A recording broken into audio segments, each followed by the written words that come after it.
Hi folks and welcome back to another video. My name is Shah and this is Thoroughly Enjoyed Books. In today's video I'm going to talk to you a little bit about poetry and some of my favourite contemporary female poets. The reason I'm specifying contemporary female poets is more to do with the fact that when I was picking out my favourite poetry collections from the last few years, they are all very contemporary female poets. So I didn't really want to say that this was my favourite contemporary poets because there are some male poets I really enjoy, and I didn't want to say it was my favourite poets because I wanted to specify the kind of poetry that I really enjoy. I've picked out a bunch of collections that I have read and loved and devoured and that I reread and that I think really have a massive impact on my interest in poetry and the poetry that I read. I'm going to start off with a bit of selfish self-promo kind of, but I released my poetry collection Overshare in April 2021, which is nearly 3 years ago now. This isn't available anymore, but I basically printed off a limited number of these little pamphlet type zine, whatever you want to call them, and I sold them, and all the money that I made from it, so that's excluding the money it cost me to make them, etc., and to post them, all of that money was donated to CALM, which is the Campaign Against Living Miserably, which is a men's mental health charity, because at the time that was something that was really important to me. It still is really important to me, but particularly at that time there were a lot of men in my life struggling with their mental health and I wanted to help support them. So this collection I wrote pretty much entirely in 2021, like January, February, but there were some poems I wrote earlier in 2019 to 2020. It was basically just this collection that I put together when I was going through a really hard time for myself, and it's very personal poetry, it's very emotional poetry, and what I've learned is that I'm very much inspired by some of these poems that I'm going to talk about today. So the first poet I'm going to talk about, I have 3 collections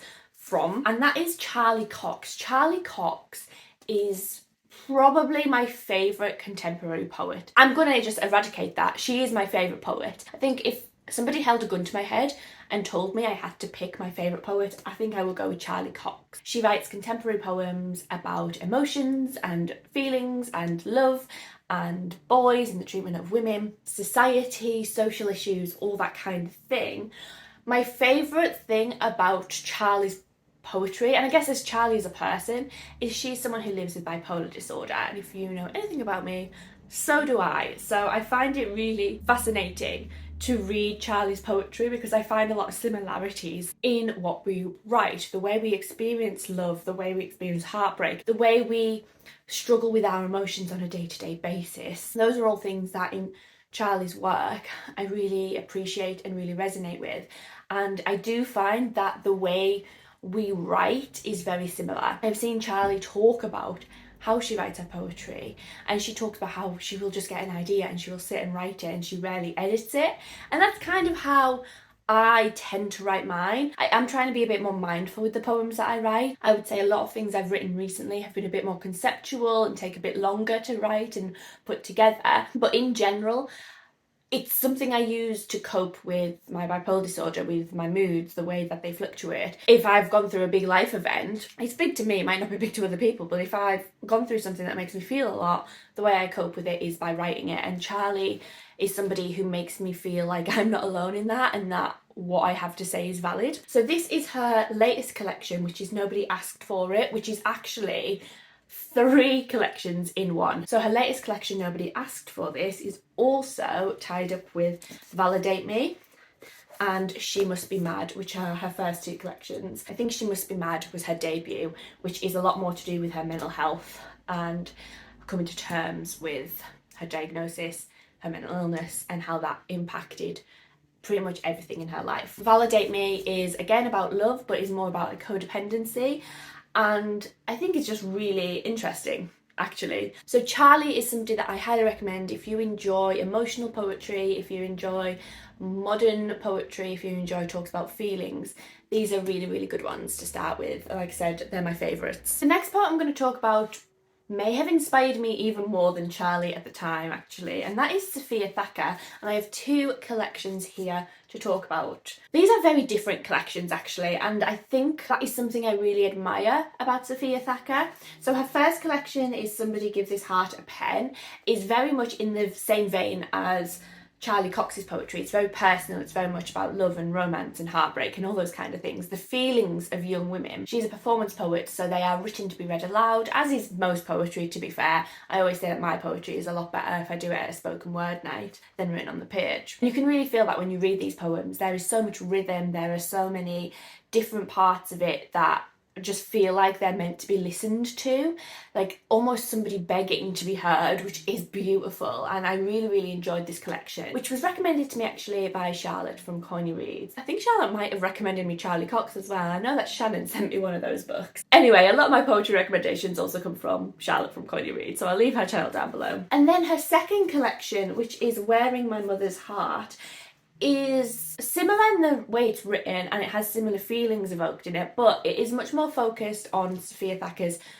family and heritage, and a lot about her mother and her grandmother and that kind of lineage and how those women experience the world. I believe she's African descended. I can't remember off the top of my head, I should have researched this, exactly where her family is from. But in this collection, she does talk about the journeys her family members, her ancestors had coming from Africa to Britain, and the different experiences of those women in different generations and their experience of racism, but their experience of love as well, and how those tie into Sophia's identity now as a Black British woman living in London. So I really enjoy both of these collections, and I think you can get very different things out of them, but they are both incredible. I'm going to talk about a booktube darling now, and that is Lena Normington, or Lena Gnomes as she is known professionally. This is Bag and Bin Rom-Com. This came out last year, and this is a collection of poems written by Lena, who has done a number of like poetry challenges online over the years, so you can go and like watch her talk about her process of writing poems, and I think some of them have ended up in here. This is, I would say, a more political collection than the ones I've talked about before.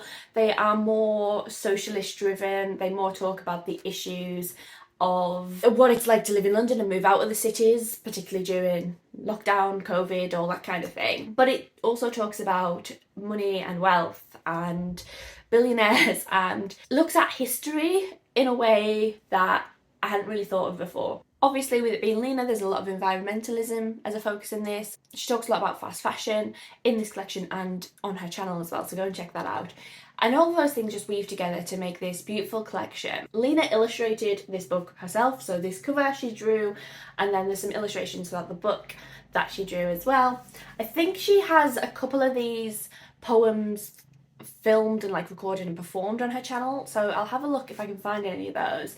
But I do also know that she did do a pre-order special where she read a lot of the poems, so I don't think that's still available. I'm not 100% sure, but the way she reads these just added an extra layer to this as well. Very contemporary issues, and I definitely can't wait to see what else Lena produces and releases. Another booktube darling is Jen Campbell. This collection is Please Do Not Touch This Exhibit. Her other collection is The Girl Aquarium, which I've also read but didn't love as much as this one, because I think at the time I read that I was more towards the beginning of my poetry journey, and I didn't really understand it. A lot of it went over my head, whereas with this one I've read a lot more poetry. I'm more aware of Jen as a person, but I just found this to be really stunning. This is a really beautiful blend of personal, political and fantastical. I'm not going to talk too much about it because I have talked about it in my January wrap up, because I read this in January. It was one of the first books that I read, but I just thought that this was a really beautiful humanizing narrative. These poems really do form a narrative, and that's something that I really found masterful about this collection. It looks at Jen's journey with her disability, with her experience of the medical system and how that has impacted her journey to motherhood. She had to undertake fertility treatment, and it's talked about a lot in this book how difficult that can be. So if you have your own fertility issues, or fertility is something that can be quite triggering for you, and motherhood is quite triggering, then I would be cautious going into this. But it is something that I thought was absolutely beautiful, and the way that they all interwove and the way that the poems both stand alone and exist as this narrative is just, it's absolutely beautiful to me. So Jen has now become one of my favourite poets. I have been reading some of our other poems online. Like I said, I've read her other poetry collection, which I might give another go now that I know more about poetry. But yeah, absolutely stunning. If I was going to tell you to read one poetry collection from these, I think I would say this one. The next poem I'm going to talk about, I only picked up because of her surname. This is Shine Darling by Ella Frears. My surname is Friers, if you weren't aware. There are very few of us in the UK. We are a dying breed, particularly spelt this way. There's literally my family, and then Stephen Frears, who is the director, who I believe is Ella Frears' uncle. I like to pretend that he's my uncle as well, but he's not. But I was flicking through actually one of the Forward Prize for Poetry collections and saw this poet's name, and because of that ordered her collection. I didn't even read the poem, I just decided I needed to pick it up. Ella's poetry is a little bit more on the intellectual side than the ones I've talked about so far. She experiments a lot with form, and that is something that when it comes to poetry I sometimes struggle with. I'm getting better at the more I read, the more I think about it. But I do find that sometimes her poems go over my head. I will read it and think, that was beautiful. I don't know what you've just told me though. And I was very inspired by one poem that she wrote, and I think it's the one that actually got her into the Forward Prize collection book, and that is Fucking in Cornwall. And it was the first time that really I thought, oh my gosh, I can like be crude in my poems. I can really tell somebody about a sexual experience and it's fine. Like, it's not going to get me dismissed as a poet because she got an award for it or shortlisted for an award or something. And despite me sometimes being like, I don't know what you've just said there, that inspiration has really stuck with me. And occasionally, if I want to write a poem and I'm not quite sure how to go about it, if I want to be a bit more experimental, I'll come back to this poetry collection and just see, oh, how did she do that? And it just helps me to think outside the box a little bit. A bit of a random way to discover a new poet, but it worked for me, and I will be keeping my eye out for what else Ella releases. I know she's done a few residencies in Europe lately. She does poetry workshops and all that kind of thing. I hope she has another collection coming soon because I really enjoyed it. And the last collection I'm going to talk about is If They Come For Us by Fatima Asgar. Fatima is a Pakistani Muslim woman who lives in America, and she was orphaned as a child, and this book explores what it was like to be orphaned and how that impacted the rest of her life. It looks at immigration, the way that immigrants are talked about and treated in America, and looks at different historical moments that have changed the world. It is the experience of a woman of colour living in a white supremacist world. And it's so full of vulnerable, despairing, but also joyful poetry that I think anyone can get a lot from this. It taught me a lot about looking back at her family's journeys, and that is something that Fatima does in here. And the more I read that and the more I learn about different things, the more I enjoy this poetry collection. In a lot of ways, it's very similar to Wearing My Mother's Heart. The themes are quite similar. They both have very different styles and are both just masters of their craft in their own way. So I highly recommend Fatima Asgar's poetry as well. And I think this cover is just absolutely stunning. So those are my favourite contemporary female poets and their collections that I recommend and think you should go and read. If you have any recommendations for me based off these, please do let me know, because I'm always looking to expand my poetry collection, my poetry knowledge, and I just want to read as much of it as I can. I have a whole poetry shelf in my dining room, so I'm always adding to that, and I'm always trying to read as much of it as possible because it's just something I really love. I've been really just inspired to read and write poetry, particularly in the last 4 years. There's just something about it that I've absolutely adored. Thank you so much for watching this video. If you've made it this far, please do let me know you're here by leaving a heart emoji of any colour in the comments down below. I will also leave my links in the description to my Instagram and my Storygraph and all that fun stuff, so you can come and follow me and talk to me about books. And I'll see you in another video very, very soon. Take care. Bye!